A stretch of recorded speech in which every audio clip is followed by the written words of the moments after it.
Hi guys, good afternoon. Welcome back sa aking channel.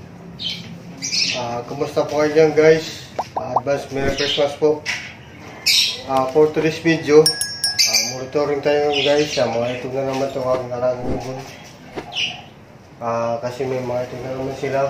Ka-harvest ko lang ito guys noong last month. Ngayon, kakanding natin para malaman ko guys kung ilan yung ito na may similya. Bali, apat itong ikakanding ko ngayon guys. Kasi yung, itong Par Blue, 17 days na. Yung bahay itong palay na 19 days. Yung green palay na 14 days na yung itong nila. At yung pastel maubi, 21 days na. Check natin ngayon guys kung may turtle sa itog nila. Bali guys, yung mga itog nila ngayon, dumagdag na, sigiliwak. Simula nang gumamit ako nito guys ng itong natural prebiotic essential. Ito isa guys. Yeah boy. Natural essential prebiotic. Ayan.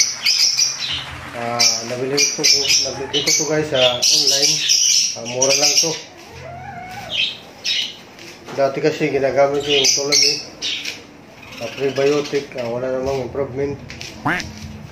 Simulang ginago ko yung prebiotic na ginamit ko. Dumagdag yung itog nila. Malitig din 5 itog sila ngayon. Salamat po na sa natural essential prebiotics na to. Successful guys. Sinishare ko lang sa inyo guys kung ano yung prebiotics na ginagamit ko para sa akong mga larong ibon. Masasayin nyo rin yun guys kung ano yung iyang na prebiotics na para sa ibon nyo. Baka sabihin nyo guys na bayad to. Hindi po. Inano ko lang na maganda itong para sa akin, maganda itong natural prebiotic essential panglinis sa loob ng katawan nila. Ito ka. Yan lang guys. Tara, samahan nyo ako. Ikanding natin ngayon yung mga itog nila. Guys, ito yung mga nest box na ikanding natin ngayon. Unahin muna natin guys yung itog nitong balito palain. Ito yung nest box nila. I-check natin ngayon guys yung nest box nila kung may turtle sa itog nila. Tara guys, check natin.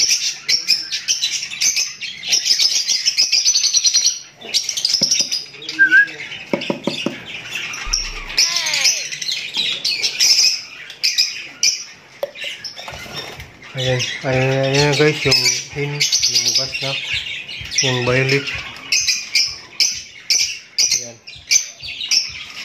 Ayan guys, bali may 5 itog sila. Wow! 5 itog yan. I-check natin guys.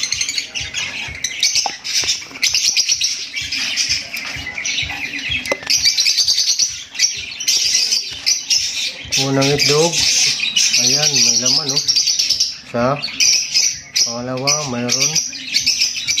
Pangatlo, mayroon din. Pati pangapat guys. Panglima. Ayan guys, lahat ng itlog nila guys. Lahat may naman.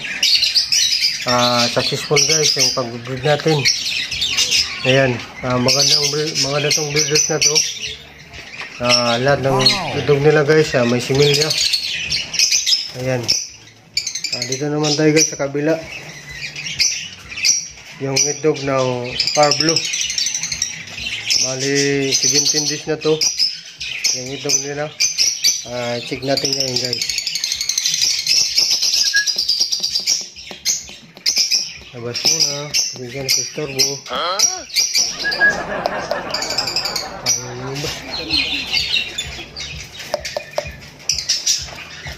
Ayan na guys. Ayan na guys yung Par Blue. Lumabas na siya. Check natin yung itlog nila. Ayan, bali may 5 itlog din guys. Ayan At may may Check natin guys. Una, May naman guys, isa.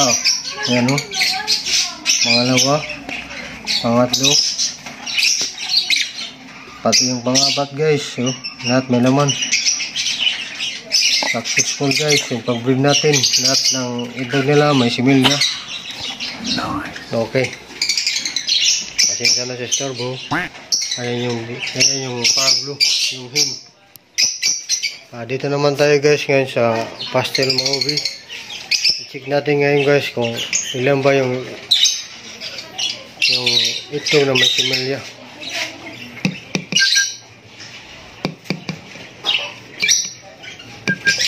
Labas muna, labas. Ayan guys yung Pablo. Ayan. Lima rin yung itlog nila guys. Ayan o. Check natin guys. Ayan, yung isa wala. Pangalawa mayroon. Pangatlo mayroon din. Yung pangapat wala. Panglima wala guys. Bali sa Pablo at dalawa lang yung may similya. Ayan. Bali pang 20 days na nang itlog nila ngayon. Dito naman tayo guys ngayon sa green opaline. I-check natin guys kung lang yung may fertile sa itlog nila.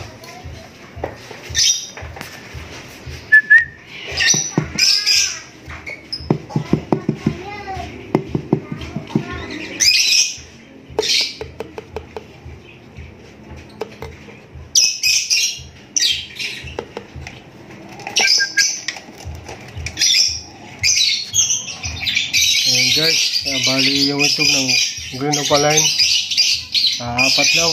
Akala ko 5, 4 lang pala. Ayan o. I-check natin guys kung may fertile sa itlog nila.